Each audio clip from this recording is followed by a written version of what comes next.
just saw something from Cabrera. He scored from first base on that double, and he can fly. You bet. And Pete Mackanin had it sized up. He was going to score him all the way. The ball off the Quebec flag there in left field. And Lenny Harris got to it quickly. Then the relay throw is not able to get Cabrera. Newlands ends up at third, and this guy is only the triple away from the cycle. 4 RBIs on the night for Bam Bam. Brad Fulmer 0 for 3. Infield is in. Gary, did hitting against a drawn-in infield change anything for you mentally? No, because all I was really concentrating on was not hitting it by the drawn-in infield. I was thinking about hitting a fly ball just to at least get that. So I would change a little bit my approach and try and hit the fly ball.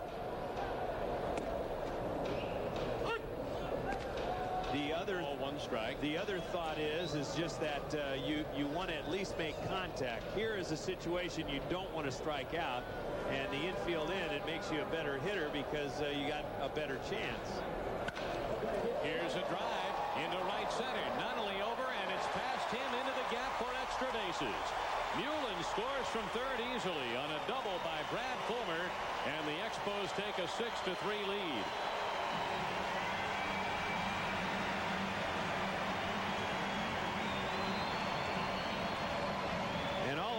The Reds bullpen has been busy, and Kroll getting his first major league start, his second overall appearance, not able to get the left-hand hitting Fulmer out as he drives one over the outstretched glove of Nunnally, and the Expos lead it by 3. Don Gullett heads out. Looks like he might make the change, and it looks like it'll be a double switch. I was going to say I'd be surprised if we didn't see Jack McKeon. But I'm not surprised because it's the pitching coach who's come out. Because one thing you don't want to do, you don't want to have a young pitcher, Jim Kroll, 23 years old, a rookie, his first major league start. You don't want to have him embarrassed and have a bad taste in his mouth after his first start. And it's been kind of a rough night anyway. So Gullett will take him out of the game and go to the bullpen. Let's go to baseball tonight. Here's Gord. Dave, earlier today in San Francisco, it was the Giants defeating San Diego 6-1. The Giants clinched the National League West, becoming the 4th team in Major League history to go from worst to first in 1 year. The other 3, the Twins, the Braves, and Phils, also did it in the 90s. Ironically enough, the Padres went the other way, from first to worst in 1 year. Danny Graves comes on to do the pitching now for Cincinnati. Well, you see Danny Graves, he's appearing in his 15th game overall. Opposing hitters hitting .372. The right-hander, a good sinking fastball, slider. But he's one of those specialists, as we call them today, that comes in and tries and holds things down until you get to the stopper. And Danny Graves with a 5.55 ERA. You see the rest of his numbers. Not a big strikeout pitcher by any means. Tries to get the sinker ball and get a lot of ground balls.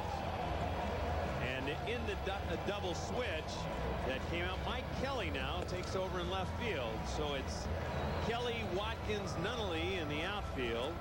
On the infield, it's Boone, Jackson, Steins, and Green. Fordyce does the catching, and the newcomer on the mound. So Mike Kelly takes over in left field. Graves in the ball game to pitch. David Segui out to the bench.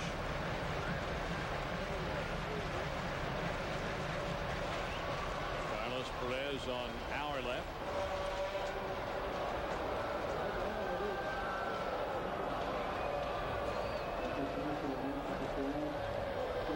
Rondell White hit a home run his last time up. 1 strike to Rondell.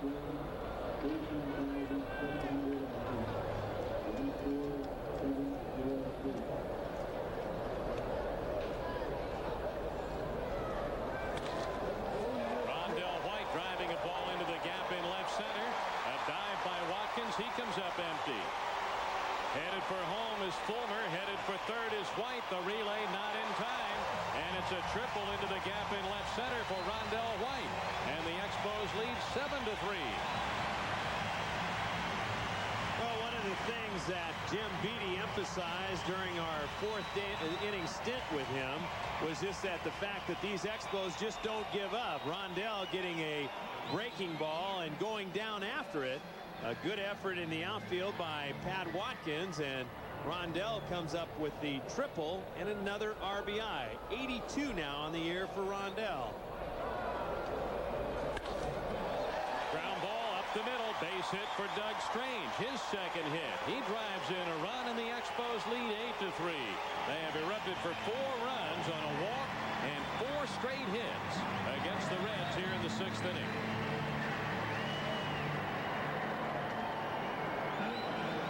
That run is charged to Graves.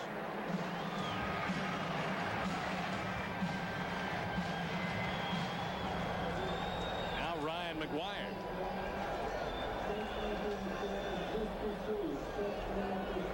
McGuire hitless in 3 trips. Expos have now scored 8 runs on 12 hits. McGuire lines a ball foul down the left side.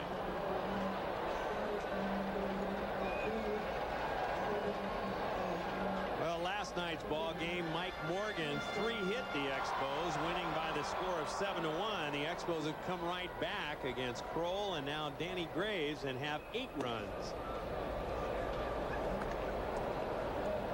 We're in the bottom of the 6th inning, 8-3 Expos.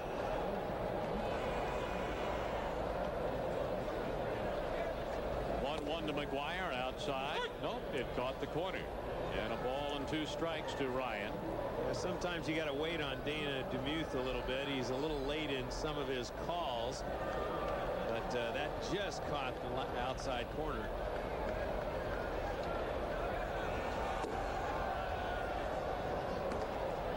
Two balls, 2 strikes. McGuire, who has thrown a runner out at the plate tonight, looking for his first hit. And the Expos 13th.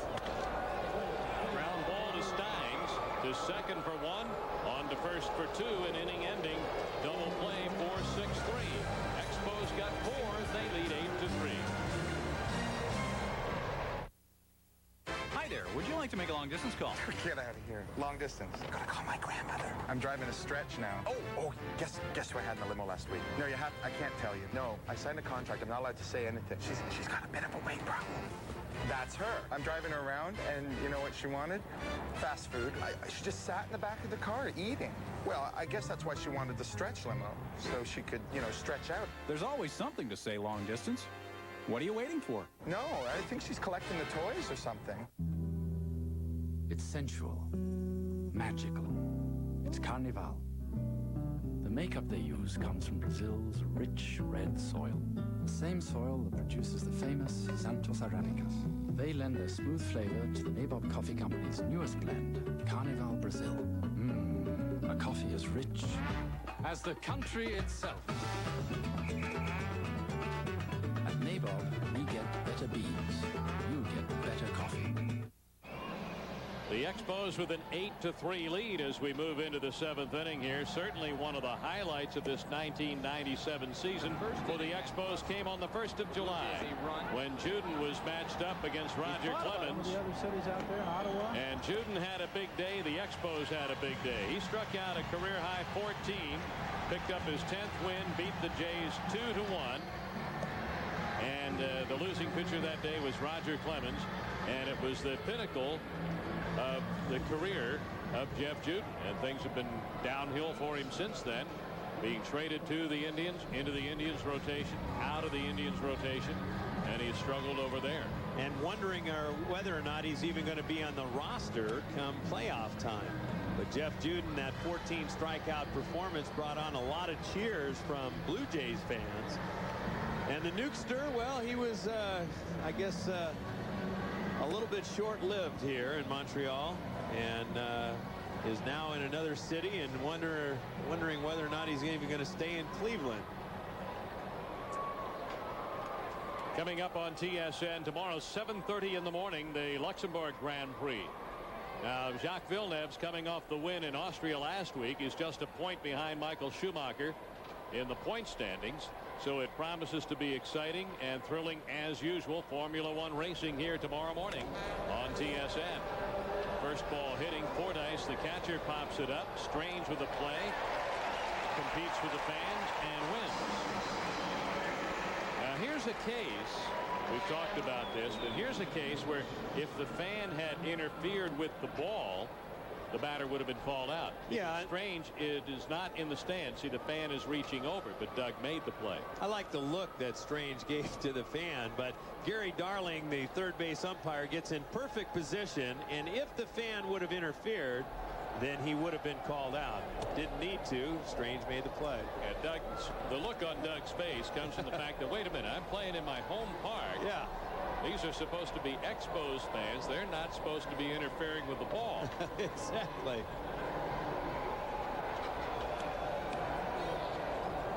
Mike Kelly, the left fielder, batting .294. That brings up that case again. Remember at Yankee Stadium when David Wells gave up the home run to Darren Fletcher, and he complained that there wasn't enough security out there in the outfield, that had the ball not been touched, that there's a chance that the outfielder would have caught it. O'Neill. Paul O'Neill, yeah. Foul ball back into the seats, 2-1, and of course the Yankees finally got a kind of a taste of their own medicine. Absolutely. That happened in the series where a home run was hit out there, and it was in favor for the Yankees. So I mean, maybe it's a little payback. But fans can play a part in games that are important, and if they do interfere, well, that's the judgment of the umpire. That was that division series call with Tony Tarasco under the ball at Yankee Stadium for the Orioles. Yeah. Steve Klein up in the Expos bullpen. Beers in his second inning of work. Expos lead 8-3, and this is Mike Thurman's game to win. It would be his first major league win.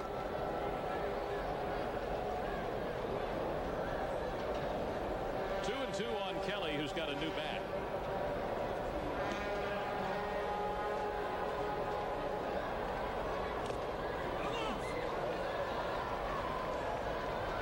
That ball was foul tipped. Still 2-2.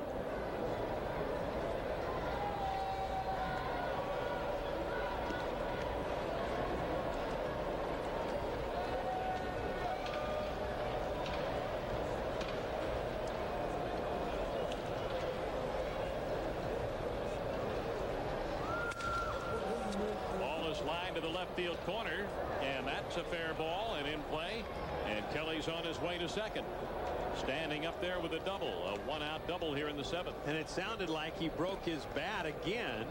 The other one was broken, but nothing happened. This one died a hero. You see, when you break a bat and you get a knock, well, that indicates that it dies a hero, and that ball falls just inside the line down into that left field corner, and Kelly picks up the double.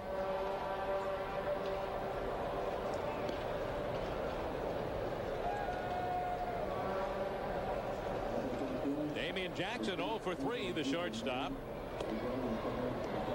And a called strike. Hit number 6 for the Reds.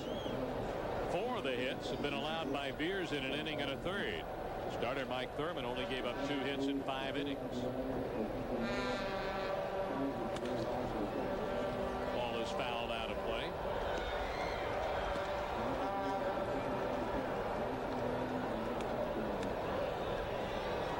We mentioned about the crowd on hand tonight. The attendance announced 14,708 here at Olympic Stadium.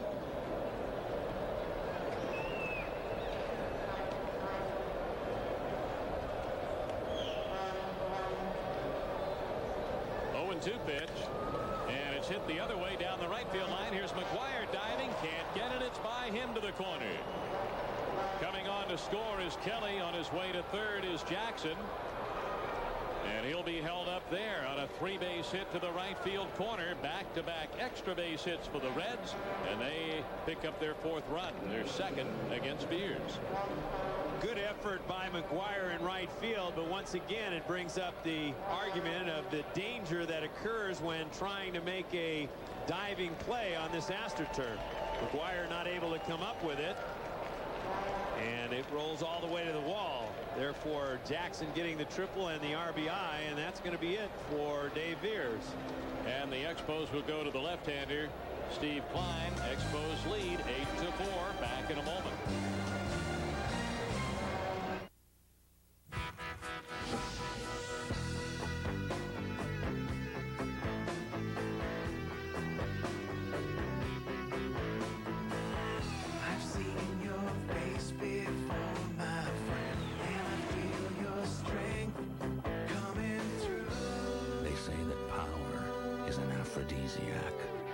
This fall, you'll find out it's true.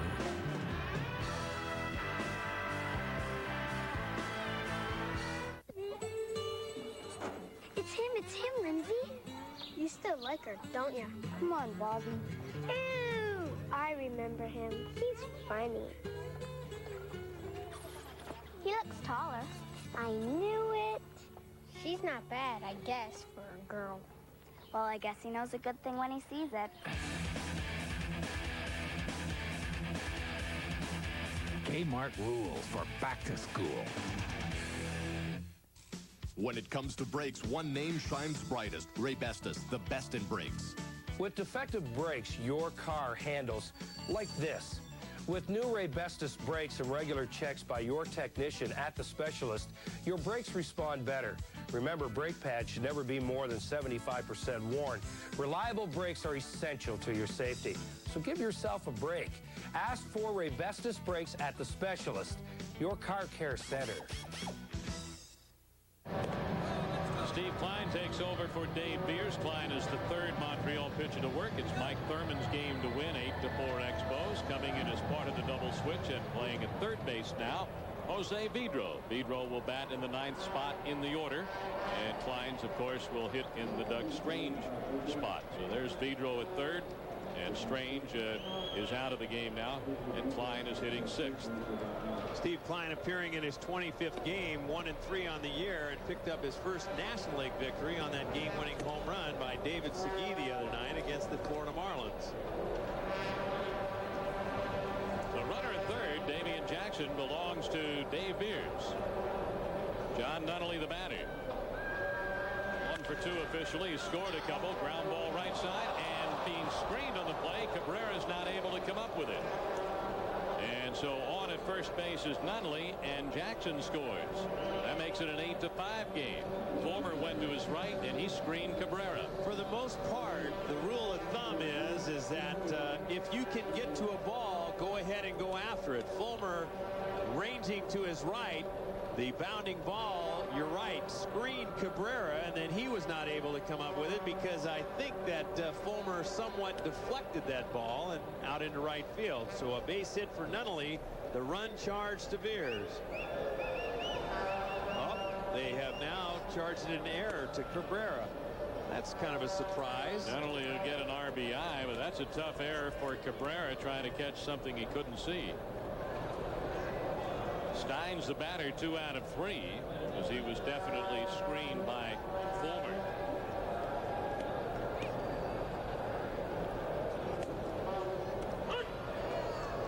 One ball and 1 strike to Steins.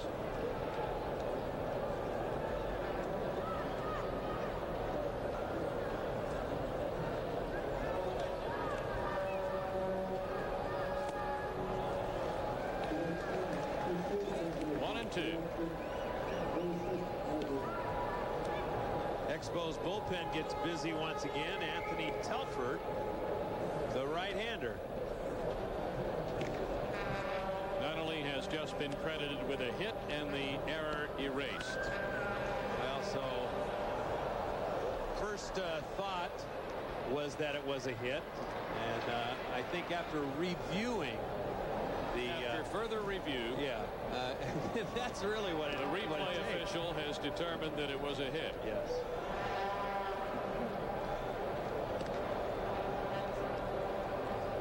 2 on Steins. Ground ball to the left side, and Gresalonic with a good play, but they can't get the runner at first. And so Steins is on the fielder's choice. 2 down.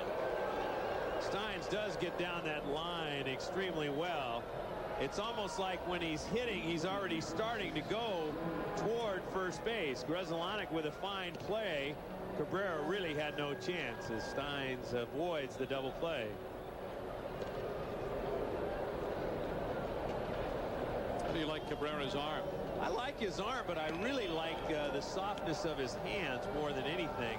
I've seen him take a lot of ground balls, and he is smooth out there, Dave. And the possibility of that double play combo could very well be, as we see it right now, for next year in '98.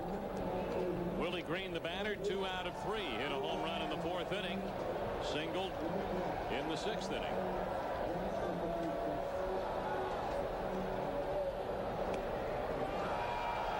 Driven in 2 tonight. Ground ball picked up an RBI for him in the 1st inning. 1 ball and 1 strike to Willie Green. Expos lead the Reds 8-5 here in the 7th inning. Cabrera, by the way, a natural shortstop.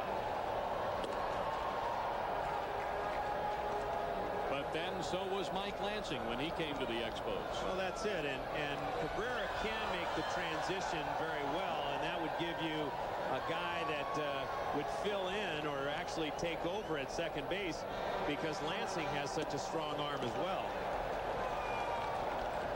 So, I mean, there's a couple of possibilities to look at there, and if Gresalonic does stay at shortstop, you still have the good double play combo, because I think, and we've mentioned this many a times, that Mike Lansing turns the double play ball as good as anybody. That's all for Green, called out on strikes, and that's it for the Reds. 8-5 Expos, and the fans are up for the stretch in Montreal. Excuse me, sir, on the beach. Would you like to make a long-distance phone call? Oh, I'm a golf guy. I need your advice. Yeah, I can see the pin this time. Yeah, I know I'm always in the trap. Well, no, because if the knees are bent, it's out. Feet are lined up. Well, I got a phone tucked in under my chin. I'm not really, limber. I'm more of a, limbo. Very loose, very fast, very nimble. There's always something to say long distance. What are you waiting for? Very nice. Right on the fairway. You're a great coach. There's more to crispy flavor in our bite-sized taters. It's time you tried McCain Tasty Taters. Baked so they're crispy and golden brown on the outside to capture all that tender potato flavor inside. Crispy bite-sized taters that lock in all the flavor. Mealtime, snack time, anytime. McCain Tasty Taters now come in 5 crispy bite-sized flavors. Try your favorite flavor in our bite-sized taters. McCain Tasty Taters. Crispy flavor in a bite-sized tater.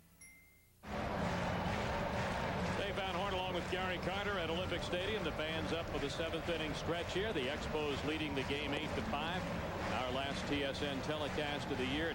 Gary, I know what a big off-season this is going to be for you. Your first year of eligibility for the Hall of Fame, balloting later on during this off-season, and I know it's going to be a great time for you.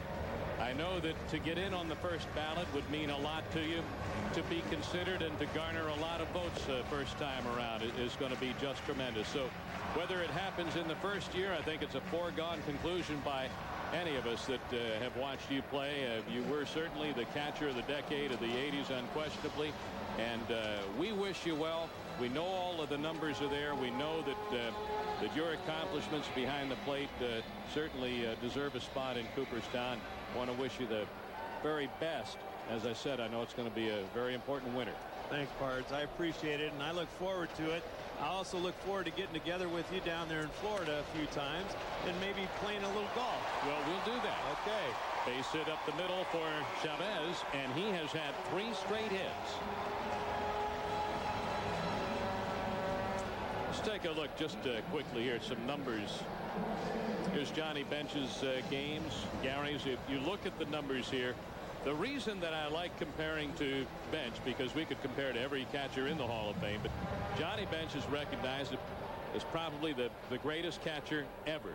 And when you look at all the numbers, they're so comparable. And if being in company with the greatest ever doesn't also put you in that company, I don't know what does. And I know that there are others that are already in there and that are deserving, but I hope it happens and quickly for you. Well, I hope so too. It would be a great thrill and a great honor, but also being able to represent the Expos and wearing their hat, and that's something else that would be very, very special. So it's nice to be back in the family again, partner, and it's been a fun year working with you too. Jose Vidro, the batter, 2 balls and a strike. And I must say it's been a lot of fun working with TSN and Doug Walton and Larry Brown and all the other guys involved to make our broadcasts be brought into all of the homes all throughout Canada. And we just thank all of the viewers for watching us, and we just look forward to a more exciting and enjoyable 98 as well. I will second that. Okay. 2 balls, 2 strikes.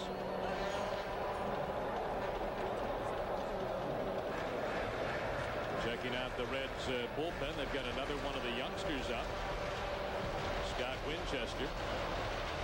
Now that brings up a good nickname for a guy like that. You can call him Rifle or something like that, Nate.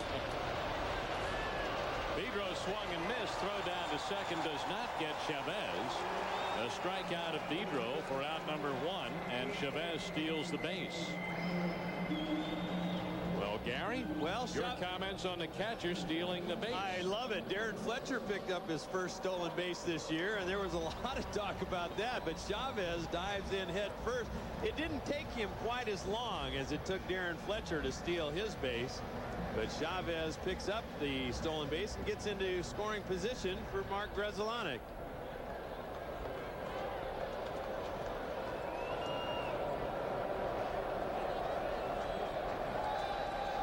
Grudzielanek hitting .274, chops the ball to third. Aaron Boone charging.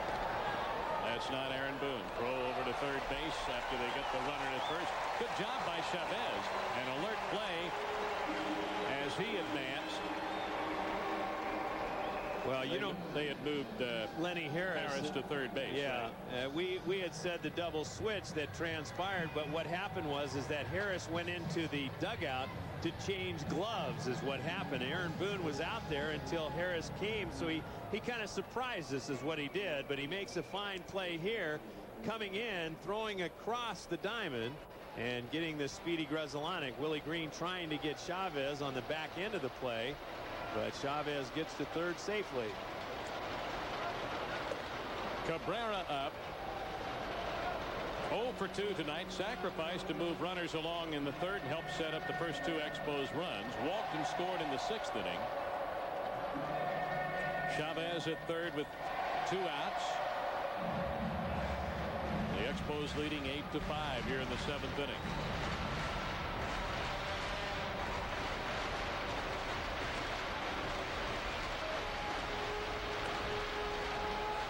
Pop foul. That'll be out of play. I think the biggest thing that Expos fans would like to think about going into this offseason is just the chance or the possibility that the ball club can have a winning 98 season. And I think everyone would agree that when you go into each season, you want to have the feeling that you can win. Cabrera pops it up near the pitcher's mound. And here's Harris with the play, and that's it for the Expos. On to the 8th inning, 8-5 Montreal.